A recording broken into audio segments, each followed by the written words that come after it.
Why not? The favorite words of all children and all those going through puberty. Those words say everything there is to know about the human spirit. You are born with it. Why not? It's a question that only the elites of life seem to be asking. They are the favorite words of everyone who lives life their way. Elon Musk, Neil deGrasse Tyson, Albert Einstein, Nelson Mandela, Socrates, Taylor Swift, John Lennon, Steve Jobs, and John Pemberton. What happened to the rest of us? They beat you, they punished you, they ridiculed you, they ignored you, they abandoned you, and you took it personally. It's time to change all that.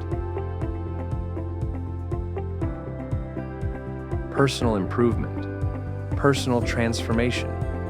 Be more productive. It is equal to having. The wonderful power of words. The teacher Victor Manuel Cruz Castañón is the author of this adapted story called Leticia, Piojos y Cuenta. Leticia was my student at the Justo Sierra School, in the middle of the mountains. She was 11 years old, 11 years knowing the shortcomings and filth of life. Always in the same clothes, inherited by a traditional family need. 11 years battling bugs day and night, with a nose that, like a candle, it drained all the time. With long and faded hair, serving as a slide for lice. Even so, she was one of the first to arrive at school. Maybe I was going for the necessary moments to dream that it was what I wasn't, even if she faced rejection and disgust from others. When it came to teamwork, no one wanted her. They didn't give her a chance to prove how smart she was. The repudiation was what Leticia knew. I was puzzled to see that some boys with characteristics similar to Leticia's were accepted by the rest of the girls and boys. But the same did not happen with Leticia and the girls. I could only think of making recommendations that were never heeded. At that time, I wondered, what is the use of reading stories to those children who have not eaten? Would it be useful to feed them with fantasies? I thought so, but he did not know how far. He constantly gave them stories, especially in the magical hour of readings, 2 times a week. One day I counted Cinderella, and when I got to the part where the fairy godmother transformed the ragged young girl into a beautiful young lady in flowing dresses and glass slippers, Leticia applauded frantically the miracle performed. There was a plea on his face that provoked the mockery of those who did not have the same capacity or the same need to dream. This time, there were recommendations and scoldings. On another occasion, I asked my students, what do they want to be when they grow up? The chest of his wishes opened before me. Someone wanted to be an astronaut, although not even the bus came to town. Others wanted to be teachers, artists, or soldiers.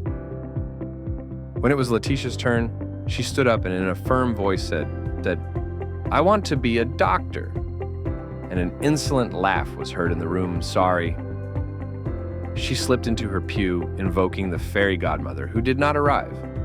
My work in that school ended along with the school year. Life went on. After 15 years, I returned in those directions, since with my basic appointment.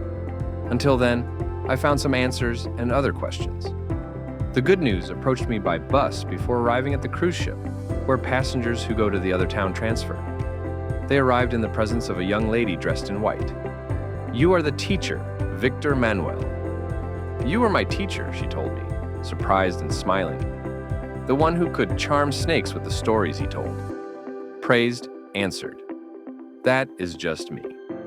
Don't you remember me, maestro? Asked, and he went on to say, in the same firm voice as before, I am Leticia, and I am a doctor. My memories ran over me to reconstruct the image of that little girl that no one once wanted to be around.